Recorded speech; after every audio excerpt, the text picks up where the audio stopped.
E é isso aí, gravando mais um episódio do nosso podcast Café com Agregadores. Ben, você que veio de Minas Gerais, você deve ter tido uma boa infância, né? Fala a verdade.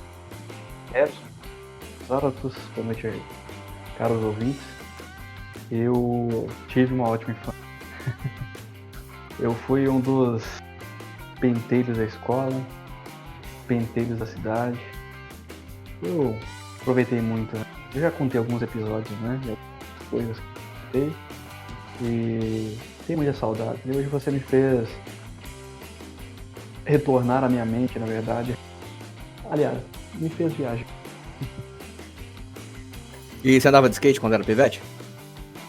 Cara, eu não conseguia andar de skate. Tentei andar de skate, eu sentei no skate, né, e descia pela cidade tinha muitas descidas, né, e muitas ladeiras, então eu descia no skate com ele sentado.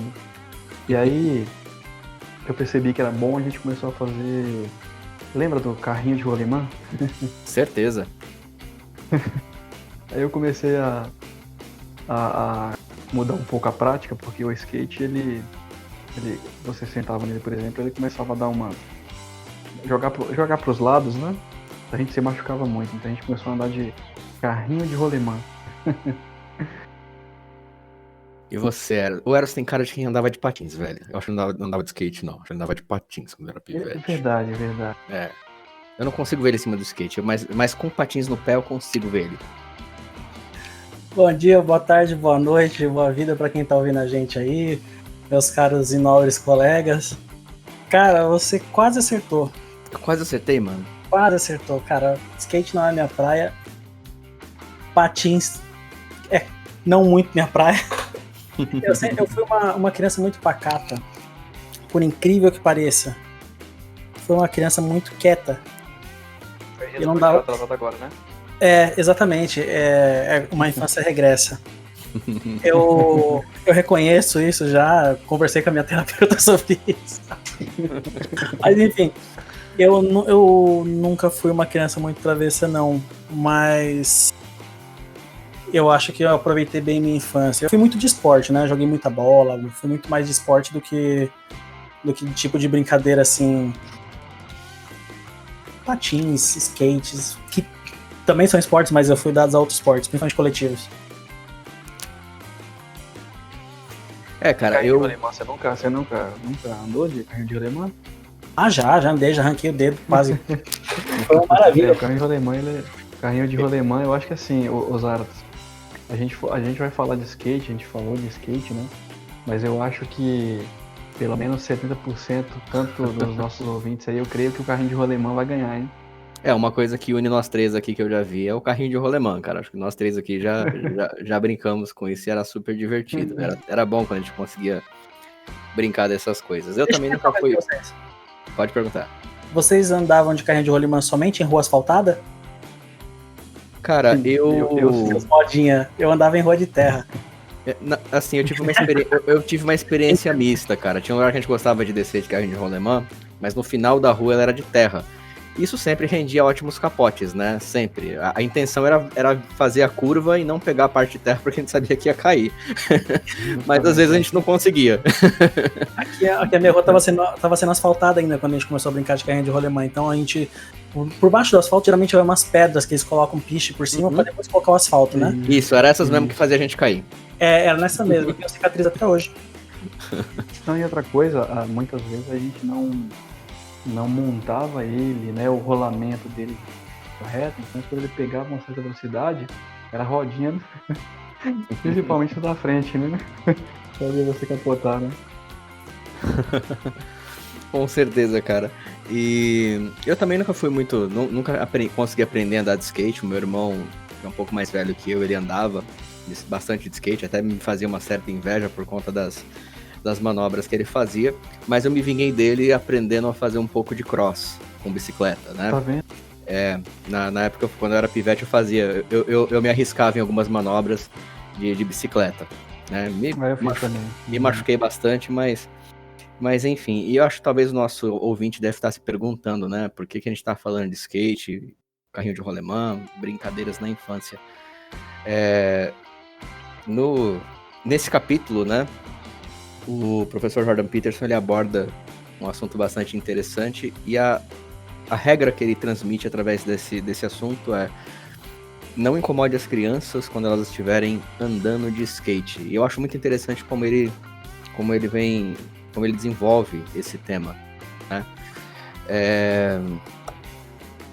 Mas eu tenho certeza que o Eros quer falar alguma coisa sobre a geração Enzo Valentina, que ele adora comentar sobre essa geração. Então eu queria começar ouvindo ele. Olha,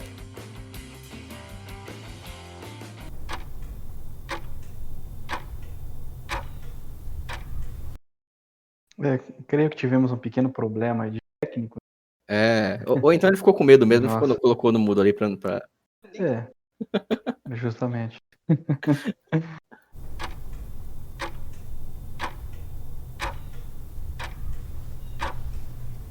tal que Voltou? Ninguém tava te ouvindo. Olha, eu tô aqui falando faz 1 hora sozinho.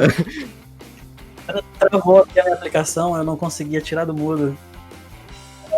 Eu percebi que a tecnologia não está muito a nosso favor hoje, né? Mas vamos lá. Eu dizia sozinho aqui no meu quarto que não é que eu gosto de falar da geração Enzo Valentina, não é bem isso, né? É que assim, a gente viu uma mudança comportamental dentro da estrutura familiar que se iniciou lá no início da Revolução Industrial, né? Finalzinho do que a gente chamava ali de período pré-industrial, onde as famílias eram um pouco diferentes em relação à dinâmica, né? As crianças tinham muita liberdade e pouca tecnologia. Então elas não tinham só um mercado, por exemplo, hoje voltado para a criança, né? Não tinha um mercado de brinquedos, não tinha um mercado de desenvolvimento. Não, na verdade, tudo aquilo era basicamente... as crianças brincavam com quem tinham que brincar. E não existia adolescência. Curioso fato, né? As crianças começavam a trabalhar, vamos colocar os camponeses, né? Começavam a trabalhar no campo com os pais a partir dos 7, 8 anos de idade. Então a criança mesmo, ela deixava de ser criança bem cedo para se tornar um pré-adulto. E lógico, ela continuava com as suas brincadeiras, tudo depois do trabalho. Né, porque muitos deles não estudavam, não tinham escola na época. Então as mudanças que a sociedade sofreu por conta da industrialização, por exemplo, a industrialização trouxe a necessidade de estudo, né? E a abertura disso para a população fez com que as crianças tivessem horário para estudar. Então as crianças agora também têm obrigações, coisas que antigamente não tinham, né? E com tudo isso, né? Lembra aquele ditado que fala assim: tempos maus fazem homens fortes fazem tempos bons fazem homens fracos. Né? E homens fracos fazem tempos ruins. Isso me dá medo, cara. Sim, Sinal que estamos para vir tempos bem ruins aí pela frente, pelo jeito, né? Justamente. Nos próximos 20 anos aí a gente já tá bem inserido nisso aí, né? Um exemplo disso, né? A gente vê que a facilidade da tecnologia tem tirado a criatividade das nossas crianças. Né? Eu estou falando de uma maneira muito generalista, não estou especificando caso a caso, porque hoje em dia as crianças elas são muito mais promissoras do que antes, porque elas têm mais facilidade, né, de ter acesso à informação. Nós estamos na era da informação. Tudo que acontece no início da nossa infância, por exemplo, a criança não aprendeu a falar, não aprendeu a andar, mas já desbloqueia um celular. Então, se você colocar num conceito, eu não vou entrar muito a fundo nisso, mas se você colocar num conceito do que a gente está falando aqui, uma criança que antes mesmo de saber que existe, antes de reconhecer a si mesma no reflexo do espelho, já desbloqueia um celular. Ou seja, qual é a chance dessa criança viver sem tecnologia dali para frente? Sendo que ela abraçou a tecnologia como parte de si mesma, e ela vai dizer na vida adulta dela: desde que eu me entendo por gente, eu mexo com tecnologia. Entende? Eu não. Eu posso dizer que eu fiz parte da última geração, né, que cresceu sem tecnologia. Quando o computador chegou na minha casa, na minha adolescência. Então não foi uma coisa assim, a minha infância inteira eu passei sem computador. Trabalho na área de informática por mera coincidência, né? Claro que não, porque eu me envolvi com isso na época que eu estava começando a buscar profissionalização e etc. Mas quando uma criança estiver criando, deixa ela criar. Estiver brincando, deixa brincar, deixa imaginar. Né? Os pais, por conta da facilidade da tecnologia, têm um pouco menos de paciência do que antes, né? E acabam largando um tablet na mão da criança, acabam largando um celular na mão da criança ou um videogame.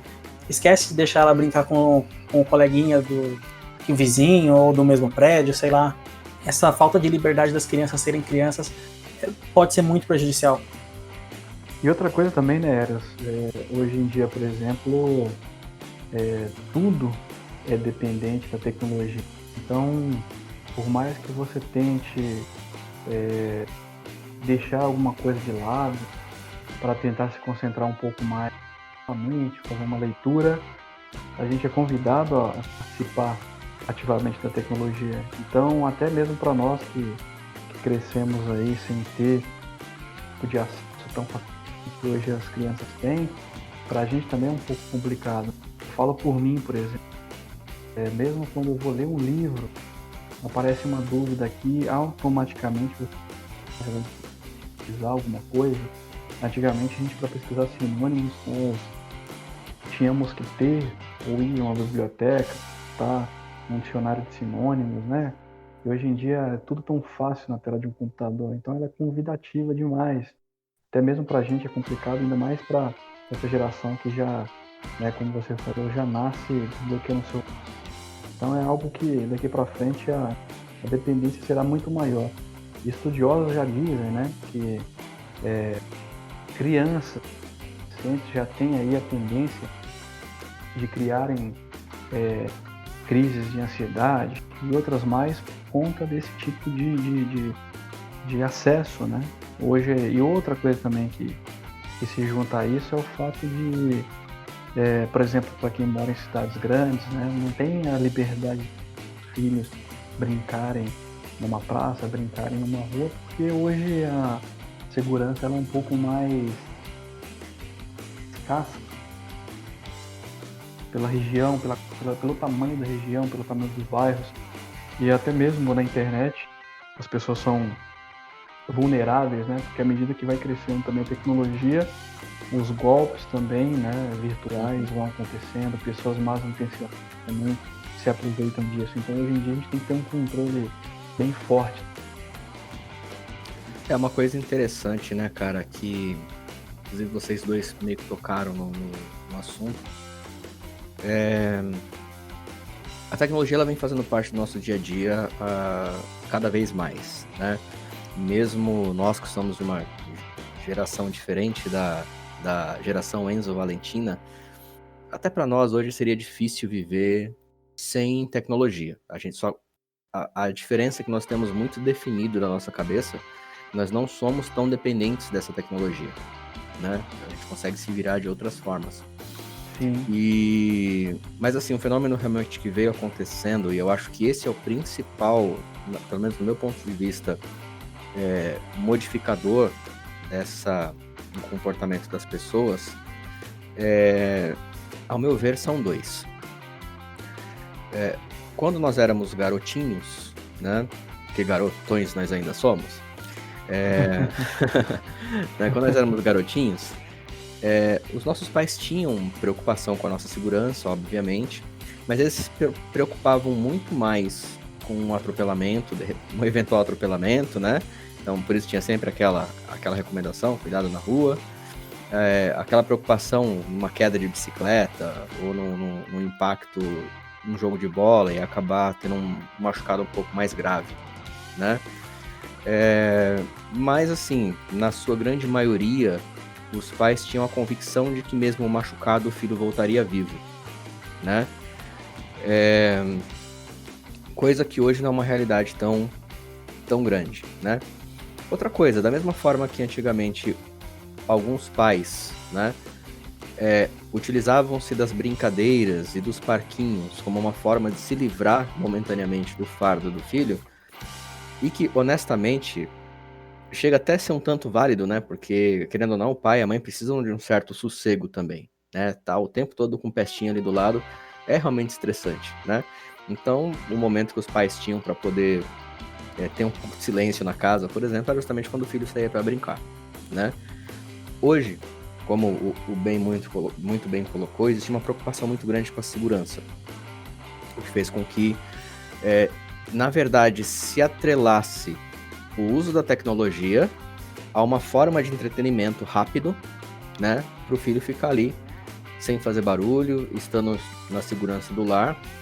Mas eu acho que o principal problema disso também é que isso gerou uma preocupação muito maior, né? Quer dizer, antigamente, quando nós começamos aqui o nosso papo, a gente brincava de carrinho de rolemã. Quem nunca levou um tombo, saiu rolando no asfalto ou no chão de terra e chegou todo ralado em casa, ganhou uma cicatriz por conta disso, né? Muito, né? Exato. E hoje você vê uma preocupação com o mínimo arranhão, né? Com o mínimo arranhão. Então, existe também um super protecionismo aí, né? Que o maior prejuízo não vai ser agora que eles são crianças, né? Mas principalmente na fase adulta. O que eu achei muito interessante da forma com que o professor Peterson tratou esse assunto é que ele atrela de uma forma muito, muito natural, né? O fato de você se arriscar quando criança, ter esse ímpeto de colocar a sua própria vida e integridade física em risco, com o fato de você crescer sendo uma pessoa mais ousada, de você crescer sendo uma pessoa com mais segurança de si e mais independente também, né? E é uma coisa que hoje está meio que no sentido oposto. Claro. Não, você citou muito bem, né? Eu particularmente, como a minha cidade é uma cidade muito pequena, então os meus amigos, né, quando nós íamos brincar na rua, por exemplo, os pais desses amigos conheciam os meus pais. Então, se eu aprontasse na rua, meus pais iriam ficar sabendo. Então, a gente tinha um controle, então os pais tinham uma certa tranquilidade, né? E a gente brincava, a gente aprontava até cansar. Chegava em casa cansado, tinha um sono bom, né? Porque o corpo já estava esgotado. Acordávamos bem no dia seguinte para ir para a escola. E na escola, a gente não tinha, então, computadores, não tinha nada que pudesse tirar a nossa atenção. Claro, dentro da sala de aula a gente tinha nossas peripécias, né? Mas a aula rendia muito bem, nós prestávamos mais atenção e nós tínhamos mais tempo de ter ali contato com a biblioteca, porque todas as pesquisas que seriam feitas em livros, né? Dicionários de sinônimos, etc. E o ponto importante nisso aí, porque que hoje eu sou um leitor assíduo e tenho facilidade também para fazer meus estudos do dia a dia, né? Porque eu tive essa facilidade de estar em uma biblioteca e ter ali contato com muitos livros. Claro que na época de infância o contato com os livros eram livros juvenis, né? E as histórias eram histórias assim que faziam você viajar no seu pensamento. Então isso aí estimulava tanto para mim quanto para os meus colegas, para aquela geração, estimulava o pensamento. Você, por exemplo, mergulhava em um livro, uma história de aventura, por exemplo, você praticamente desenhava na sua mente, ou você criava um filme na sua mente. Você se colocava no lugar daqueles personagens e você tinha ali vários pontos de vista sobre temas, né? Então, logo que surgiu, por exemplo, os primeiros computadores na cidade, ainda não tinha acesso à internet.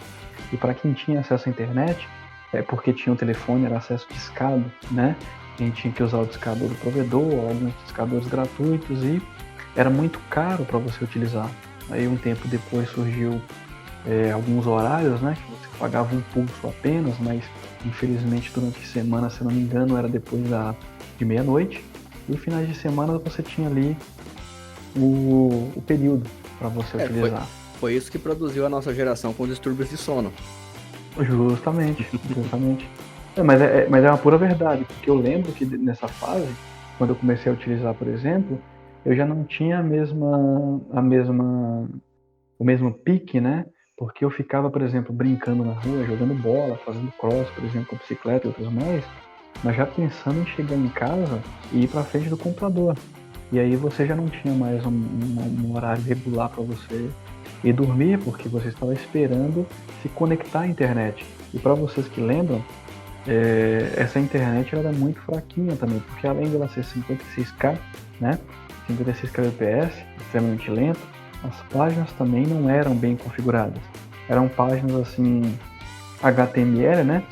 Páginas HTML com poucos recursos, com poucas imagens, né? E ainda demorava um pouco mais para carregar, mas aí foram surgindo alguns outros recursos, né?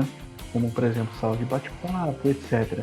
Então as pessoas, e eu também passei por essa fase, comecei a deixar muitas coisas de lado para navegar na internet nesses horários restritos, né? E eu lembro que isso aí prejudicou algumas coisas, porque eu já não estava mais lendo como eu lia, as pesquisas eram pesquisas um pouco mais fáceis, né, para quem tinha acesso à internet. E eu lembro muito bem da época dos celulares, né, que você não tinha quase nenhum tipo de recurso. E hoje, por exemplo, que eu tenho uma certa idade, eu vejo que assim a nossa tecnologia ela avançou muito, mas ela avançou muito e claro que ela beneficia, né, todos nós, e nós sabemos, para nós que sabemos utilizar, ela será muito proveitosa. Mas em contrapartida tem alguns riscos, né? Nós tivemos aí, por exemplo, a gente tem, na verdade, né, certas crises de ansiedade por conta disso. Então, para nós que tivemos aí aquela geração sem esse tipo de acesso, agora nós temos esse tipo de acesso aqui, nós sabemos bem os problemas, né, que essas novas gerações irão passar, né? Me corrijam se eu estiver errado, mas a gente ainda consegue ter ali, né, aquela perninha aqui no passado e essa perninha aqui no presente e futuro. Agora, para aqueles que nascem agora, por exemplo, eles não serão e não são muito estimulados, né, a sua criatividade, porque antigamente a gente desenhava muito, a gente lia muito, a gente inventava brincadeiras. Se os pais não tinham, por exemplo, dinheiro para comprar algum brinquedo, a gente fabricava o próprio brinquedo. Quem nunca fez, né? Eu, por exemplo, gostava de carrinhos, gostava de ônibus. Pô, fazia ônibus com caixinha de creme dental, né? E fazia as rodinhas ali, pintava. A gente fazia o próprio brinquedo. E hoje em dia a coisa é muito fácil, até os brinquedos são descartáveis, né? E são descartáveis muito rapidamente. A criança gosta de um aqui, brincou 2 dias, já tem um terceiro e por aí vai, né? E existe um ponto aí no que você disse agora que a gente não pode deixar de desconsiderar, né? Freud falava muito sobre o desejo. Na verdade, assim, os antigos gregos já falavam muito sobre o desejo, né? E tem... Por incrível que pareça, não vão achar que eu tô puxando sardinha pro meu lado, né? Mas existe um tipo de desejo chamado amor eros, né? O amor erótico, que é o amor pelo desejo. O que acontece? Todo desejo, segundo Freud, só tem uma função, que é ser satisfeito. Quando o desejo é satisfeito, acaba o interesse, parte pro próximo, né? Ou, por exemplo, quantas vezes você não encontra, né, na casa de uma pessoa que tem criança em casa, uma caixa de brinquedos que na verdade é uma caixa de desejos saciados, né? Ou seja, queria ter, tenho, quero ter outra coisa. É um dos tipos de comportamento que a gente tem, né? É isso mesmo. E eu quero resgatar uma coisa muito importante que você falou no começo da sua oratória, que é aquela parte de os nossos pais conheciam os pais dos nossos amigos, né? Sim. Vocês mencionaram muito sobre a segurança dos dias atuais e não tá fácil, não é uma coisa simples, é um pouco menos seguro do que na minha infância, é muito menos seguro que na infância dos meus pais, mas para tudo a gente tem que ter uma solução criativa. Nós somos da geração criativa, né? Então a gente tem que tomar uma solução para isso. Por exemplo... Ou deveríamos ser nessa geração criativa, né? Não, nós somos, não significa que somos criativos, da geração nós somos. Uhum. Mas vamos colocar da seguinte maneira. O filho quer brincar com o amiguinho, pô, mas brincar na rua tá perigoso. Cara, vem cá, chama o seu amiguinho pra cá, sabe? Conheça o pai do amiguinho do seu filho. Assim, talvez você tá ensinando essa criança a ter habilidades sociais, você tá ensinando essa criança a interação humana. Nem que seja para jogar os videogames os dois juntos. Os dois estão tendo interação humana, mesmo através da E uma coisa, Aero, só querendo complementar isso aí, você já continua sua linha de raciocínio. Antigamente, quando você tinha as festinhas de aniversário, os adultos costumavam ir e permanecer na festa com os filhos e interagindo com os outros adultos. Hoje, me parece, o comportamento mais comum tá sendo: vou levar meu filho pra festinha, deixo lá e vou fazer outra coisa. Entendeu? Eu não sei, eu posso estar errado, tá? Mas assim, é o comportamento que eu vejo acontecer com um pouco mais de frequência. Eu não vejo mais tanto essa interação entre os pais que existia antes. Justamente, isso acontece mesmo.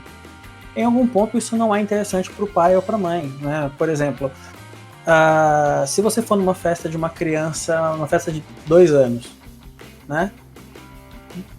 Quando você fala festa de criança, você imagina que vai crianças de 1 a 11, né? Sim, por aí. Talvez até uns 12 anos, vai. Aí você coloca 12 anos de idade, essa criança de 12 anos já não se sente mais criança, se sente um pré-adolescente, e ela já acha infantil correr pra lá e pra cá com as outras crianças, né? Aí você tem aí de 1 a 11. Talvez uma criança menor demande mais atenção dos pais, mais vigilância, e os pais acabam ficando na festa, mas ficam ali sentados, contidos, mais para observar a criança, né? E às vezes a criança mais velha, bom, nos dias de hoje, elas querem se sentir mais independentes. Olha como uma coisa puxa a outra. Se eu não dou liberdade para o meu filho ser independente nas ações que ele tem para fazer no dia a dia, em algum momento ele vai querer essa liberdade. Talvez essa liberdade possa vir em ir na festa, entre aspas, sozinho. Meu pai me deixa, eu não tenho a supervisão dele aqui, ou seja, aqui eu posso ser maduro, aqui eu posso ser adulto, eu posso fazer o que eu quiser. E aí eu volto para casa e rotina normal. É como se fosse um momento de liberdade para essa criança. Às vezes a criança pede para não ir. Já viu que depois de uma certa idade, aqui a gente tem uma fase que a gente vai se bestificando, né? Sim. Quando a gente é criança, a gente vai querer fazer tudo com os nossos pais. Aí chega uma certa idade que os nossos pais nos envergonham, né? Porque onde já se viu uma criança de 11 anos não ser independente? Passa na cabeça de uma criança de 11 anos, né? Absurdo isso, né, cara? Mas é verdade, eu concordo com você, é isso mesmo. Por exemplo, hoje em dia, se eu pudesse, claro, não, hoje em dia não, né? Nos tempos pré-pandemia e nos tempos pós-pandemia, se eu pudesse ter meu pai me levando pro trabalho, seria uma maravilha. Eu não teria problema nenhum, eu passaria um tempo conversando com ele, interagindo, entendendo, conversando, absorvendo. As crianças, por mais que elas absorvam, elas fazem isso de outra forma. E elas se sentem numa situação embaraçosa quando os pais estão por perto. Aí eu faço uma pergunta, não sei se vocês já repararam que uma criança perto dos pais, ela fica muito mais infantilizada do que quando ela está longe dos pais. Ela dá menos trabalho, comportamentalmente falando, longe dos pais do que perto. A que se deve isso? A falta justamente dessa autonomia. Por exemplo, Bem pensado. eu não dou autonomia pro meu filho, por exemplo, se eu tô... Eu vou dar um exemplo do meu sobrinho, tá? O meu sobrinho, ele foi filho único por 3 anos. Nasceu a irmã dele. Ele começava a ajudar a mãe a fazer as coisas pela irmã, porque a mãe pedia, ele se sentia útil, né? Qual foi o impacto que isso teve no caráter dele? Ele é uma criança, hoje de 11 anos, extremamente solícita com crianças mais novas. Claro, ele já está ficando um pouquinho mais adolescente agora, né? Ele é extremamente inteligente, ele está se comportando de maneira um pouco mais adulta, ele corre menos, né? Ele interage menos com crianças menores, mas quando as crianças vêm falar com ele, ele dá uma atenção absurda, ele cuida, ele brinca, ele faz com que a criança se sinta contemplada, porque foi isso que ele aprendeu na infância. O maior cuida do menor. Interessante, muito interessante. Eu, por exemplo, fui filho único por 1 ano e 7 meses. Eu não tive tempo de adquirir essa consciência. Então, meu irmão e eu, por essa pequena diferença, fomos criados basicamente como se tivéssemos a mesma idade. Eu também. O que acontece? Tecnicamente, isso poderia ser um pouco prejudicial para mim e não para ele, porque para ele foi criado junto com uma criança mais velha, então ele teve atribuições mais cedo, né? Eu já tive menos atribuições porque a minha idade permitia e ainda perdi o posto de único filho, ou seja, num momento em que eu mal tinha separado quem eu era da minha mãe, porque uma criança pequena, ela não consegue distinguir onde ela começa e onde começa a mãe dela, né? Agora, quando eu mal consegui sair dessa fase, veio mais alguém para dividir a atenção. Na cabeça da criança, isso é um problemaço. Você pode perceber que, geralmente, quando o irmão é mais velho e a idade é pouca de diferença, ou eles são muito unidos, ou eles não são nem um pouco unidos. Cara, um fenômeno que aconteceu comigo, né? A diferença de idade entre eu e meus irmãos é de 5 a 6 anos para cada um deles, né? Então, o meu irmão, o meu irmão mais velho que eu é 5 anos e o meu irmão mais velho que nós dois são mais 6 anos de diferença, né? Então, são 11... a minha diferença de idade pro meu irmão mais velho é de 11 anos, né? Então, conosco aconteceu um fenômeno meio que, eu acho que natural, né? Claro, pela diferença de idade, durante uma certa época, nós não nos relacionávamos muito, né? Nós não tínhamos muita afinidade em algumas coisas, obviamente, né? Enquanto eu tinha 5 para 6 anos, o meu outro irmão tinha já 11 anos, já estava naquela fase de querer a sua própria independência, e meu outro irmão já era um adolescente, né? Teve uma coisa bacana, porque assim, houve aquela questão de um cuidar do outro. Mas teve uma fase que realmente a gente não conseguia se relacionar muito bem devido às diferenças, né, de idade. Porém, quando a gente chegou à fase adulta, as relações ficaram muito boas. Ficaram extremamente boas na fase adulta, né? Acredito que isso seja algo relativamente normal, né? Sim, né? Sim. Mas assim, uma coisa que o Eros tocou, cara, que me fez lembrar um documentário que eu assisti falando sobre as crianças do Japão, né? E eu acho que isso também é uma coisa que a nossa cultura no Brasil atrapalha muito, porque primeiro eu vou descrever o que o documentário falava, né? Vocês podem ver que o Japão, embora ele tenha vários problemas, né, naturais, tsunamis, né? É uma ilha muito populosa. A cultura deles é muito fechada, mas são um povo extremamente organizado. Você pode reparar nas ruas de Tóquio, por exemplo, você não vê muitas lixeiras, mas também você não vê lixo no chão, né? Então eles têm um senso de civilidade muito, muito apurado, né? E o que me chamou a atenção justamente nessa reportagem, assim como esse garoto ficou solícito, né, a crianças mais novas, uma escola no Japão, pelo menos a que apareceu na matéria, ela fazia uma espécie de rodízio, da qual cada semana um grupo de crianças fazia uma atividade diferente para os demais. Então, em uma semana, um grupo ia para a cozinha ajudar a preparar a comida dos demais, um outro grupo ajudava a servir os demais, e o outro grupo limpava a sala, e um outro grupo limpava a louça, né? Ou, no caso, ajudava a limpar a louça, né? Então, e toda semana esse ciclo se alternava, de forma que em um mês o grupo de crianças tinha passado sempre por essas 4 experiências, né? De ajudar a preparar a comida, ajudar a servir a comida, limpar o ambiente do amiguinho, tá? E não era só a própria mesa, não, era limpar o ambiente do amiguinho, tá? E ajudar a limpar a comida do amiguinho, né? E eu achei isso super interessante, cara. Uma coisa que eu sei que colocada no Brasil, provavelmente teríamos muita resistência. Talvez não de todos, né? Mas certamente se levantaria alguns grupos de pessoas com aquele ímpeto de meu filho não serve ninguém, né? Meu filho é o bambambam. E eu acho que esse tipo de mentalidade japonesa é o que contribui para na fase adulta eles serem tão trabalhadores e aparentemente, como eu posso dizer, eu não posso afirmar isso com todas as letras porque eu nunca vivi no Japão, mas pelo menos essa é a imagem que eles nos transmitem, de serem muito colaborativos, né? Fazerem o trabalho ali entendendo que o trabalho deles é importante para um todo, independente do que eles fazem dentro de uma linha de produção ou dentro de uma empresa. Pelo menos essa imagem que eles nos transmitem. Como o Ero sempre coloca muito bem aqui, nós não podemos falar tanto da cultura de outros países porque nós não vivemos lá. Mas eu achei muito interessante esse exercício.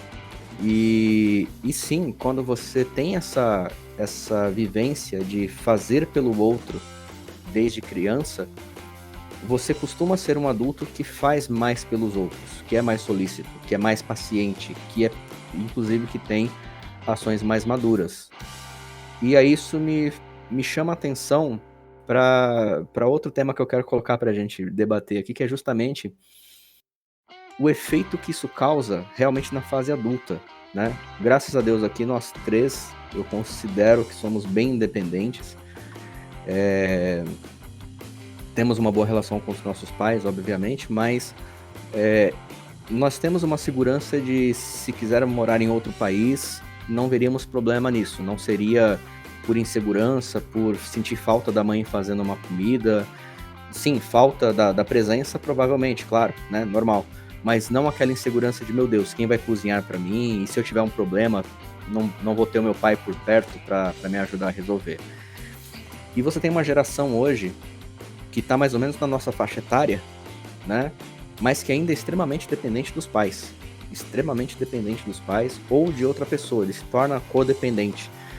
E muitas vezes ele sai da dependência dos pais para se tornar dependente de um relacionamento, né? Ele quer outorgar a própria independência dos pais. Não, eu sou uma pessoa adulta, imagina, eu sou independente.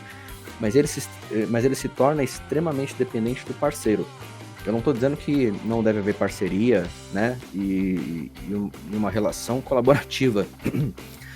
Mas em muitos casos você vê que a pessoa torna-se dependente, por exemplo, de ter um relacionamento. Não, eu não posso ficar sozinho, eu não consigo viver sozinha, eu preciso ter um relacionamento.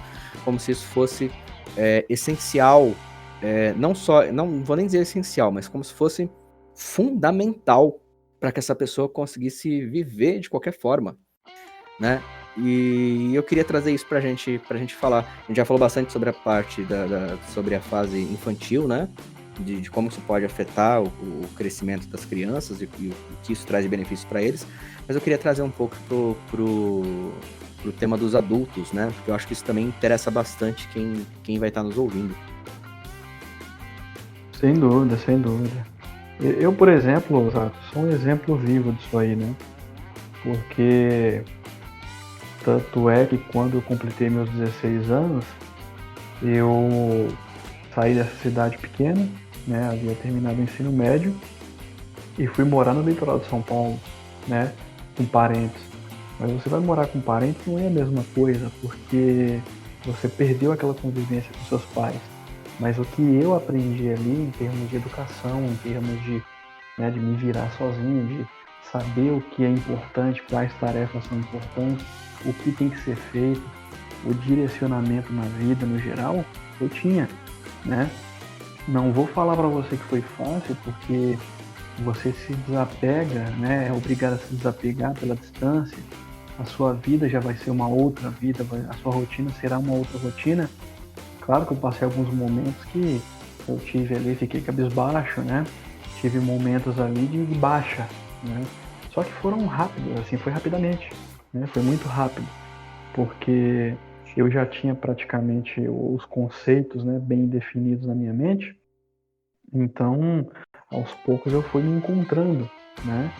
E isso aí foi muito importante, porque meus pais sempre diziam, né? Se você não aprendeu aqui, o mundo vai te ensinar, né?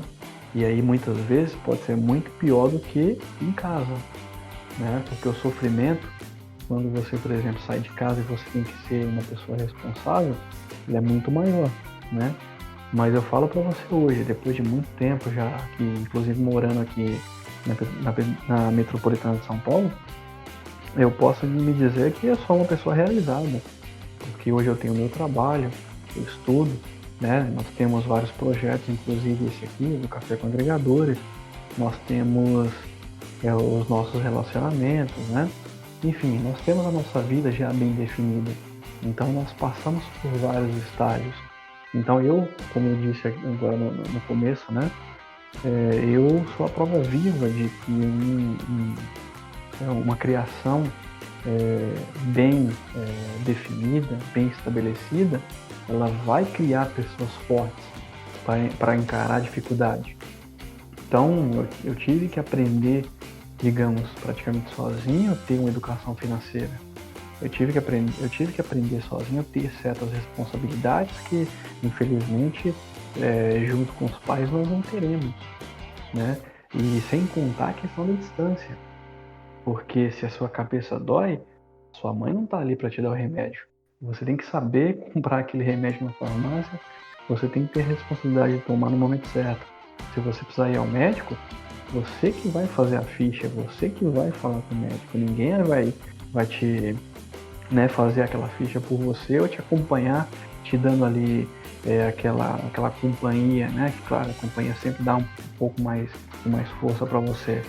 Mas eu posso dizer que foi um período assim, da minha vida extremamente feliz, porque os momentos que eu tive aí, né, que eu fiquei cabisbaixo por conta de alguns pequenos problemas, por causa, né, do mundo novo que eu estava descobrindo, a gente tira de letra, né? Não é nada, né? Não é nada. Então, todo aquele passado, né, onde eu tive que ler muito, onde eu tive que pesquisar muito, onde eu tive que aprender a desenvolver a minha personalidade, a desenvolver ali a minha criatividade, que é o que nós temos hoje, né? Quando nós formos pais, se Deus assim nos permitir, nós quisermos também, né? Nós temos que estimular os nossos filhos, estimular os nossos sobrinhos, nossos parentes, né? Eu, por exemplo, tenho priminhos novos agora e é muito importante que a gente conte as nossas experiências, que a gente esteja ali para incentivá-los, mostrar que existiu um mundo sem tanta tecnologia, sem tanto modernismo, mas que também ensinou a nós, né, termos um caráter, né, bem definido. Então, tudo é válido para que uma criança seja, uma criança, um adolescente, né, seja um adulto extremamente paciente, seja extremamente acolhedor, solícito, né, e tenha várias qualidades, e a maioria delas é saber, né, sair de enrascadas, né, digamos assim. Uma coisa que me intriga bastante, né, é que a nossa vida adulta, ela é puramente uma continuação reflexiva da nossa infância. A gente tende a separar a vida em grupos, né? Uhum. Criança, adolescente, adulto, idoso. Só que se você observar com um pouco de atenção, é tudo uma coisa só. Uma coisa puxa a outra. Então, se a gente falar sobre não incomodar as crianças enquanto elas andam de skate, eu vou gerar, se eu incomodar uma criança que está andando de skate, eu vou gerar um adulto que acha que não deve andar de skate porque foi incomodado quando era criança. Então ele vai adquirir um valor não muito certo. Por exemplo, vou voltar ao caso do meu sobrinho. Ele tem um celular e ele baixou um jogo de corrida. O modo de jogar esse jogo é você inclinar o celular, né, para poder fazer as curvas, enquanto acelera e freia tocando na tela. Você sabe qual foi a engenhosidade que ele teve? Qual? Ele estava criando uma estrutura para suportar um volante que ele conseguisse encaixar o celular e manter os dedos assim ao alcance da tela para poder acelerar e frear. Com papelão. Sério? Muitas mães, hoje em dia, muitos pais também, né, muitos cuidadores, vamos chamar de cuidadores para generalizar mais ainda, não pode ver uma criança de 11 anos mexendo com uma tesoura que já quer tirar da mão da criança. Você tira autonomia, né? Isso. Por exemplo, a minha mãe, ela começou a trabalhar, quer dizer, voltou a trabalhar quando eu tinha 6 anos de idade. Então, entre meus 6 e 8 anos de idade, eu comecei a aprender a fazer as tarefas domésticas. Aos 9, eu e meu irmão, né, já éramos responsáveis pela limpeza da casa, pela limpeza superficial da casa, né, varrer, lavar uma louça, tirar um pó. Meus irmãos também. Sim, então assim, você vê que eu com 9 anos já tinha essa responsabilidade nas minhas mãos. Lógico, não era uma obrigação que minha mãe falava, se não fizer, tá ferrado. Não é bem isso, não. Era mais ou menos faz pra me ajudar, porque quando eu chegar em casa eu vou estar cansado e vou precisar disso. Feito. Fazia na boa vontade também, né? Porque a gente sentia que nós éramos, entre aspas, adultos, que nós tínhamos autonomia, né? Ah, não, eu me sentia forçado a fazer, mas eu fazia. É sério? É sério, É assim, não, é sério, eu me sentia forçado a fazer, porque tudo que eu queria era ficar sentado na frente da televisão vendo meu desenho, ou jogando videogame, ou brincando na rua com os colegas que moravam próximos, mas eu sempre fazia sem reclamar. E aí a gente tem aquela questão da justiça, né? Porque por exemplo, meu irmão às vezes deixava de fazer, eu tinha que fazer no lugar dele, eu fazia o meu e o dele. Aí eu já estava revoltado. Enfim. Mas como eu disse, era uma criança muito pacata, então isso nunca veio a público. Acho que vocês são os primeiros a ver isso. É verdade.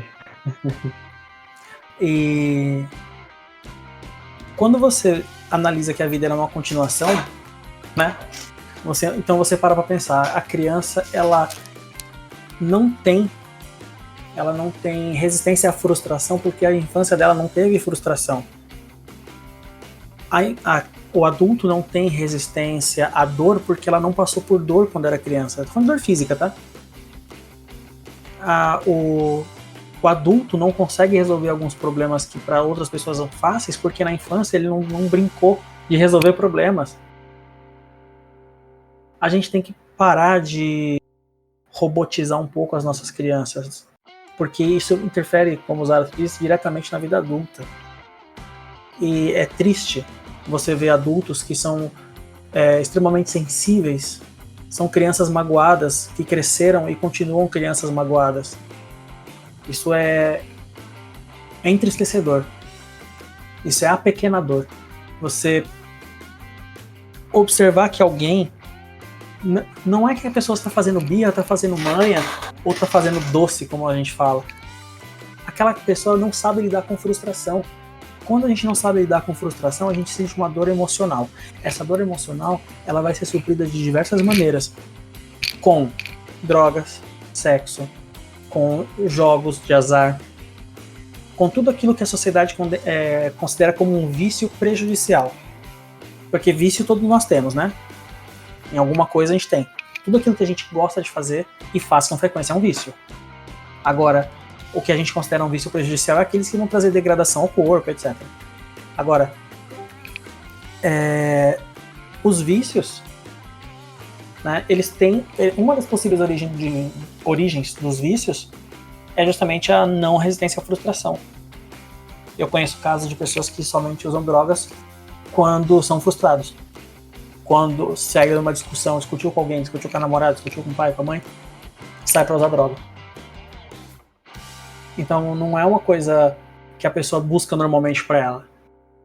Mas a resistência à frustração dela é tão baixa que ela precisa criar uma realidade alternativa onde essa dor não exista. E aí, muita gente que não consegue lidar com essa dor entra em depressão. É triste demais isso. Sim, cara, e uma coisa que você falou também, cara, que faz a gente refletir, né? E quando você fala que realmente, assim, a nossa fase adulta, ela é um reflexo da nossa infância, a minha mãe, por exemplo, ela é um grande exemplo para mim em um ponto, que é o que eu vou colocar aqui, cara, que é da preservação das coisas. A minha mãe, ela tem uma habilidade para conservar as coisas que é impressionante. Para você ter uma ideia, ela tem jogos de panela, ela tem potes plásticos, ela tem inclusive roupas de cama que são literalmente mais velhos do que eu e estão em perfeito estado. Em perfeito estado. O meu pai, ele sempre teve não só a mania, mas ele também nos ensinou a fazer isso. A tudo que você tira do lugar, coloque no lugar que você encontrou. Ainda que aquele lugar esteja errado, mas você coloca no lugar que você encontrou, né? E são coisas que eu faço até hoje. Eu nunca compro nada para usar mal utilizado. Eu fico até irritado quando eu vejo pessoas utilizando as coisas de forma errada. Realmente isso me gera uma certa irritação. Eu nunca me desfaço de um objeto que já não esteja realmente deteriorado, e eu zelo por tudo aquilo que eu tenho, e zelo mais ainda se for de outra pessoa. E tenho essa mesma mania de organização que eu adquiri do meu pai, né? Organização entre aspas, né? Não precisa estar literalmente organizado, mas se eu encontro algo em algum lugar, a minha tendência é colocar no lugar a qual eu encontrei. Isso é um reflexo realmente da minha infância, né? Não só quanto a isso. E ainda nesse assunto, quando eu comprava brinquedos, aliás, eu não, né? Quando meu pai comprava brinquedos pra mim,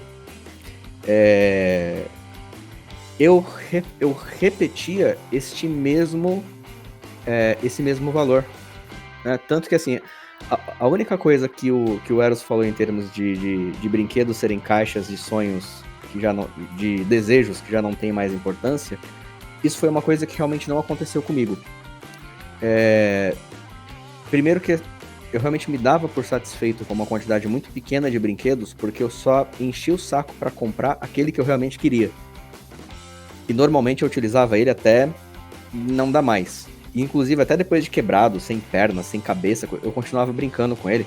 Pegava peças de outros brinquedos e montava um boneco novo, só porque eu não queria me desfazer daquilo tudo. E para mim também era um exercício divertido. Graças a Deus, nesse ponto, meus pais nunca me podaram, né? Então, assim, tanto que até pouco tempo atrás, e realmente eu só tive que me desfazer porque ocorreu um acidente com ele, eu tinha uma réplica de um caça F-14 que eu ganhei na minha infância. Era da coleção Comandos em Ação. E ele também funcionava perfeitamente, abria as asas, fechava as asas, abria o trem de pouso, fechava o trem de pouso, e eu ganhei ele quando eu era criança. E eu realmente só me desfiz dele há pouco tempo atrás, porque infelizmente ele sofreu um acidente depois de muitos e muitos anos, e aí já infelizmente não teve realmente conserto. Até tentei consertar, mas não ficou legal, aí eu acabei me desfazendo dele. Zaratus, deixa eu colocar aqui um ponto nesse seu assunto aí. Claro. Achei bastante interessante. Todo esse cuidado, todo esse zelo, né? Lembrando que, assim, quando eu falei sobre esses desejos, eu falei sobre uma coisa específica, né? Que é o que os gregos chamam de amor eros, né? Ou desejo pelo desejo. Sim. Não se aplica a todos os casos. Eu, por exemplo, sou um tipo de pessoa... eu não sei de onde eu peguei isso. Muito provavelmente não foi aqui em casa. ou se foi, nenhum dos meus pais se revelou dessa forma tão claramente pra mim. Que eu sou apaixonado pelas coisas que eu tenho. Não é materialismo, entenda? Não é eu quero ter porque é material. Não. Quando eu consigo comprar uma coisa que eu queria, eu pego um carinho tão grande por aquilo ser meu, eu fico olhando e falo, cara, eu não acredito que é meu. Entende? Sim. Então é nesse nível que eu tô falando. Mas as oportunidades que a gente tem, que nem você falou assim, de desapegar de alguma coisa que, no caso, no seu brinquedo que foi quebrado e não tinha mais conserto. Uhum. Eu acho que uma linha de raciocínio que é bom a gente levar adiante é a de que é bom a gente, às vezes, deixar para trás coisas até mesmo queridas que já hoje não se encaixam, né? Eu vou usar o exemplo porque imagino que você tenha jogado com muita dó, com muita dor no coração, né? Cara, eu vou ser honesto com você. Eu fui aprendendo desapego com o tempo, né? Isso é bom.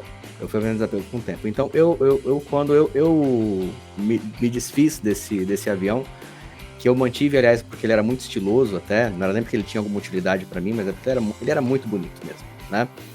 E ainda tive, assim, a sorte, né, de ter sido um brinquedo de criança que não quebrou quando eu era criança, porque é muito comum criança quebrar, né? Ah, sim. Então a gente usa. Mas assim, quando eu me desfiz dele, eu entendi que acabou um ciclo. Foi um pouco nostálgico, eu tenho que admitir, porque foram muitos anos, né, com ele, mas foi tranquilo. Pra mim, nesse ponto, naquele momento foi tranquilo. Se fosse há talvez alguns anos mais atrás, eu acho que eu estaria um pouco mais apegado, né?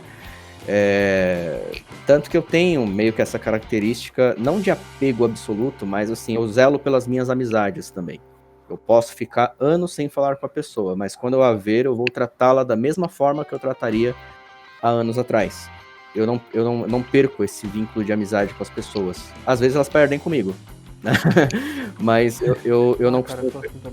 Eu não costumo perder esse vínculo de amizade. E realmente, quando eu demonstro preocupação por alguém, é autêntica, né? E eu acho que parte dessa... Com você falando, aprendendo com vocês aqui nesse projeto, principalmente, eu acho que... Hoje meio que entendo que parte disso, desse meu comportamento com os meus amigos, com as pessoas que são próximas de mim, se dá justamente aos exemplos que eu tive na infância e como isso foi exercitado na infância, né? Como eu falei, eu não era uma pessoa de ter muitos brinquedos, eu não fazia questão de ter muito, eu sempre procurei mais qualidade do que quantidade. E eu procurava zelar por aquilo que eu tinha, né? Isso se reflete em todas as áreas da vida, né? Sim. Acho bastante interessante. Cara, e para você ver, pessoas que não estão ouvindo, desculpa te cortar bem, mas eu preciso falar isso. Vocês estão acompanhando um processo terapêutico que está acontecendo desde o episódio número 3, né? É um processo terapêutico que você pode perceber que há uma evolução. Eu falei que ia pegar no pé do bem, mas ele não me deu razão nos 2 últimos dias, né? Então, é uma evolução. A gente vê os Arados falando sobre desapego, mesmo sendo uma pessoa que zela, é uma evolução. Eu aqui, fazendo as minhas piadas sacanas, né, fazendo os meus gracejos, tô tentando evoluir também. Mas esses caras não me deixam.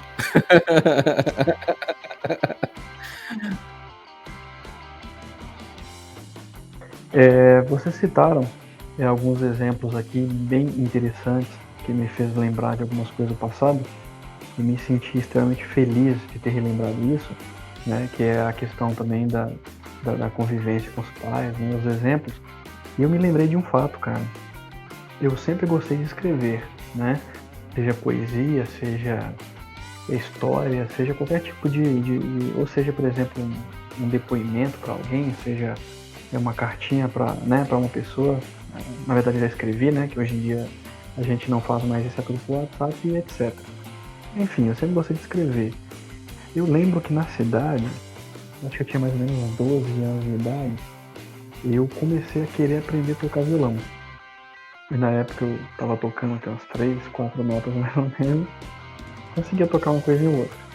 Muito pouco, mas conseguia. E os meus pais me dando força naquilo ali. E aí surgiu um festival de música da cidade. E na verdade existia, na verdade esse festival, uma vez por ano. E nós tínhamos que nos cadastrar, né? Escrever uma música, tinha que ser música própria. E nós tínhamos que imprimir certa quantidade de folhas que iriam para o jurado e nós tínhamos que nos apresentar. E aí um colega que era mais velho, ele escrevia poesias, nós juntamente, né, com outro colega, nós escrevemos uma música. E aí essa música foi interessante, na época foi até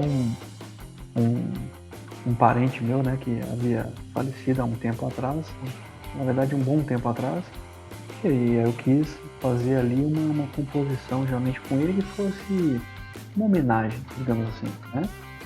E mesmo não sabendo tocar praticamente nada, cara, nós fomos pro festival, eu e esse colega, pra gente cantar, sem saber cantar muito bem, sem saber tocar muito bem, enfim, nós fomos e em nenhum momento meus pais falam assim, por que você vai nisso? Você vai passar vergonha, você não sabe cantar, você não sabe tocar, você não sabe, né, não tem, sei lá, pode exercitar o dom para isso, mas nesse momento não é o caso.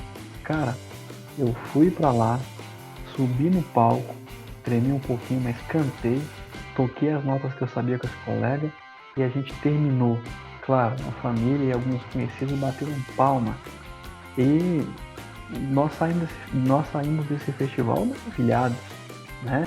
E aí, o exemplo que eu tenho disso hoje é o seguinte: se fosse eu, por exemplo, e eu erraria nisso, para que eu não passasse vergonha como, né, como por exemplo eu sou um pai de fulano de tal, para que eu como pai não passe vergonha, porque o meu filho com certeza muita gente vai rir dele e outros mais, não vou deixar ele passar um vexame desse, mas meus pais deixaram, você entendeu? Ou seja, eu me senti ali nos meus 12 anos que eu tinha minha cabeça, né, eu tinha um dom, né, que eu tinha levava um jeito para alguma coisa, e eles estimularam isso. Entendeu? Bem, sem querer te cortar e já te cortando, cara. Não, fica tranquilo. Eu acho que justamente esse é um dos maiores problemas das gerações de hoje, né? Porque, por exemplo, você vê que algumas escolas até pararam de adotar seminários só porque pais não gostam que o filho apresente seminário porque ele fica com vergonha. É né? isso mesmo. Só que justamente fazer algo que você não gosta faz parte do seu desenvolvimento, né? Você não cresce fazendo só coisa que você gosta. Você não cresce só passando por momentos bons. Eu não sei como é que foi a sua apresentação, né? Porque às vezes não importa, talvez você toca muito pouco, mas se você fizer o feijão com arroz muito bem, vai ser legal também, né? Então eu não vi lá a apresentação, mas eu deduzo que pelo que você está falando, na verdade não foi grandes coisas, foi algo até que seria vexaminoso, né? Com certeza, sem dúvida. Mas foi uma experiência que te trouxe um feedback muito interessante, Sim, né? Quer dizer, sim. você enfrentou nervosismo, você enfrentou ansiedade, você enfrentou vergonha, né? E talvez Sim. até seus pais estivessem falando, puta, mano, lá vai aquele moleque fazer aquilo, vergonha alheia, né? Mas não, eles estavam lá te apoiando para fazer isso aí. É né? isso mesmo. E eu acho que eu acho que também são um dos grandes problemas que se tem hoje em dia, cara. E principalmente o tipo de adulto que isso vai gerar. Eu acho que o problema dos pais hoje em dia é justamente não pensar nisso, né? Assim, o tipo de adulto que vai gerar. E como eu falei um pouco antes, a gente já vê uma geração de adultos, né? Ou como diz o Eros, de crianças mal crescidas, ou adultos mal crescidos, não lembro agora qual foi a expressão que ele usou, que basicamente são crianças grandes, são extremamente codependentes, extremamente frágeis a qualquer tipo de frustração, são pessoas que não conseguem resolver problemas por si só, né? Enfim, eu já vejo com uma boa preocupação o que eu vejo. E assim, acho que se o nosso ouvinte, ou qualquer outra pessoa que eventualmente escutar esse podcast no futuro, eu acho que se ela fizer uma auto-reflexão, como vocês me proporcionaram, quando eu comecei a analisar, peraí, cara, na minha infância realmente eu fazia isso. Eu tinha esse comportamento, e esse comportamento ele se reflete hoje de uma maneira diferente, mas ele se reflete hoje, né? É uma continuidade. Talvez essas pessoas consigam fazer também essa auto-reflexão e falar, pô, verdade, na minha infância tinha isso aqui e eu repito isso hoje. E de repente isso não era tão legal, ou de repente isso era legal, posso reforçar, ou isso não era tão legal, talvez eu consiga trabalhar isso de uma forma diferente, né? E se expor, né, cara? Se expor, correr riscos é importante, né? A frustração vai vir, obviamente, mas, cara, teve eu não lembro agora qual foi o anime que eu assisti. Eu acho que foi Cavaleiros do Zodíaco, inclusive, que tinha uma frase que um dos personagens, não me lembro se foi o Seiya ou se foi outro, que dizia o seguinte: um guerreiro não pode se orgulhar de um corpo sem cicatrizes.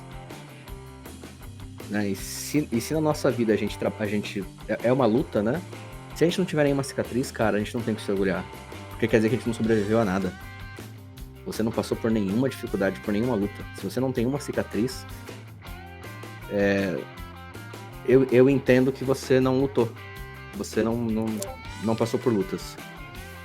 Ou você é bom o suficiente para não ser atingido. É muito menos provável, mas seria muito mais legal. Ah, sim. Seria muito legal se você fosse o Flash, sei lá, coisa assim. Mas concorda que pra você adquirir a habilidade de não ser atingido, primeiro você teve que levar uma porrada, né? Olha, se não for uma habilidade natural. mas assim, eu tô só sacaneando. A gente aprende a se defender porque a gente apanha, né?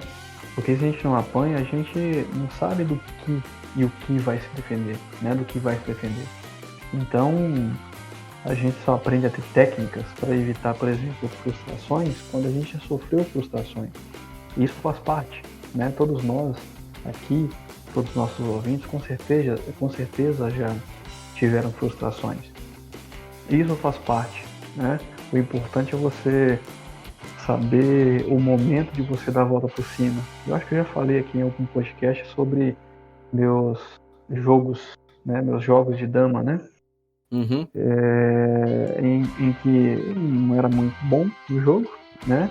Fui jogar na internet e com menos de 5 minutos eu perdi uma partida.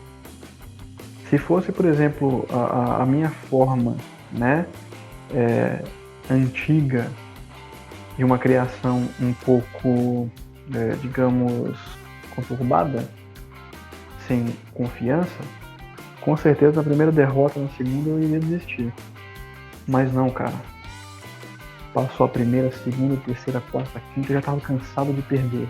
Mas esse cansaço me mostrou o seguinte: arranja um jeito, arranja uma técnica. Eu comecei a estudar na internet, vendo outras pessoas jogando, consegui ver algumas outras técnicas. Cara, e a gana de ganhar foi muito grande. Então eu comecei a aprender, comecei a pegar técnica. Quando eu ganhei a minha primeira partida, eu printei, cara. Foi o troféu pra mim. Claro, depois eu perdi um pouco o gosto, eu fui para outro tipo de desafio, e isso constantemente acontece. Você lembra, Zarcos, quando eu estava com aquela rede MPLS, né? Pra quem trabalha com rede vai conhecer. Sim, sim. Aquela rede MPLS.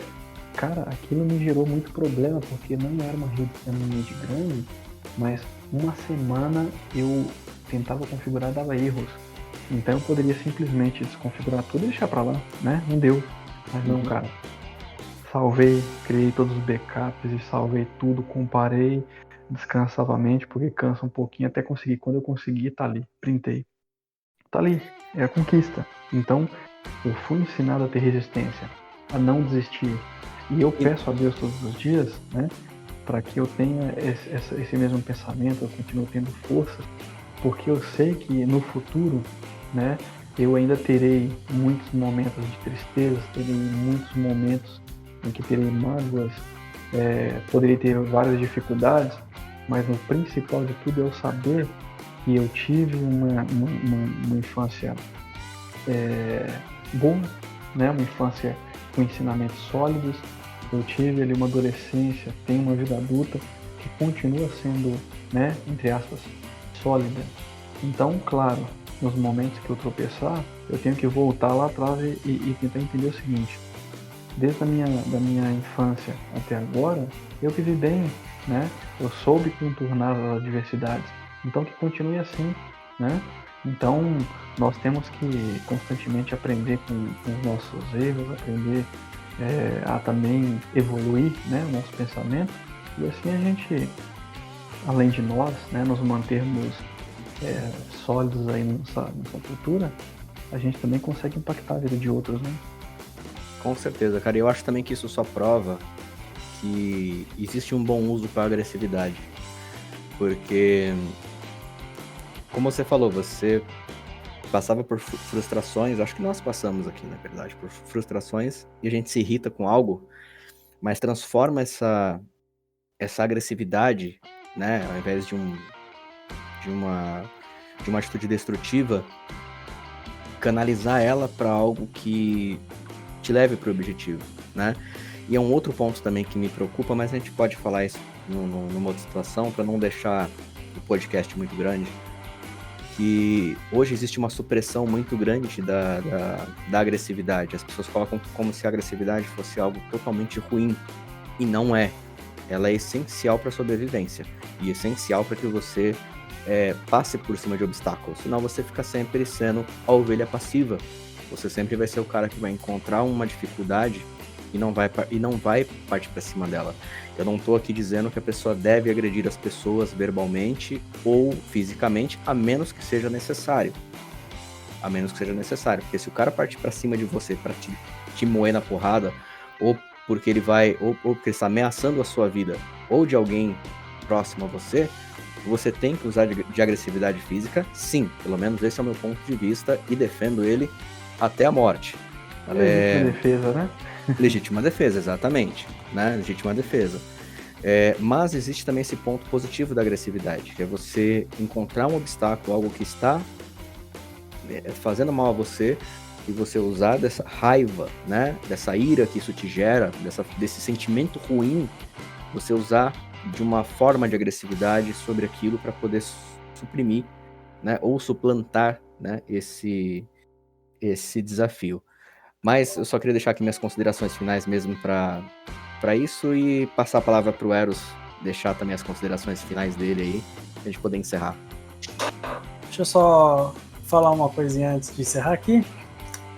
O nome disso que você falou, de você usar a força da agressividade para algo produtivo, construtivo, positivo, pode ser ou formação reativa ou sublimação. Sublimação é basicamente o que faz você canalizar toda a sua agressividade para coisas úteis, né? E de acordo com Freud, é a base da sociedade. E pra gente encerrar aqui, vamos encerrar minha participação. Recadinho do dia: não incomode as crianças enquanto estão andando de skate. Deixa elas se quebrarem, deixa elas se machucarem. Claro, não é deixar de zelar pela criança, mas é deixar a criança viver, né? Se frustrar. Deixa a criança se machucar um pouquinho. A cicatriz que você tem no seu joelho fez você lembrar dessa história até hoje. Por que não deixa o filho fazer a mesma coisa? Então faz isso. Não esquece do álcool em gel, da mascarazinha. Você já sabe tudo isso aí. É isso aí, gente. Valeu, cara. Eu já não tenho mais nada para acrescentar hoje, senão vai ficar muito longo. A gente precisa ter papo para outros podcasts também. Bem, quer colocar mais alguma coisa antes de finalizar?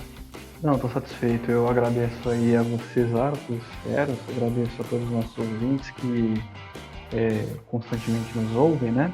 Porque à medida que eu falo aqui, eu também aprendo com vocês, aprendo até comigo mesmo, porque eu acabo lembrando de coisas que, né, aconteceram, que me deram lições, né?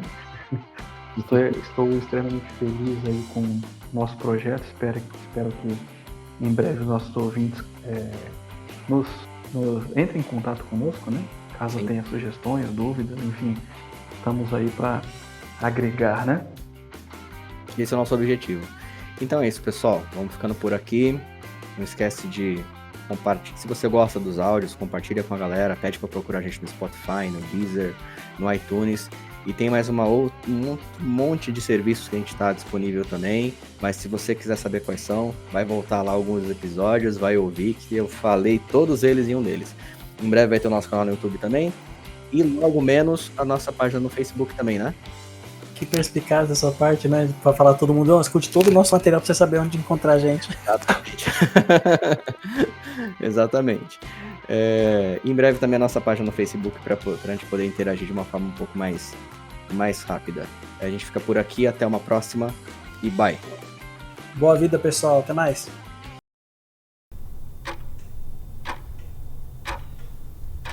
Tchau, bem. Tchau, pessoal.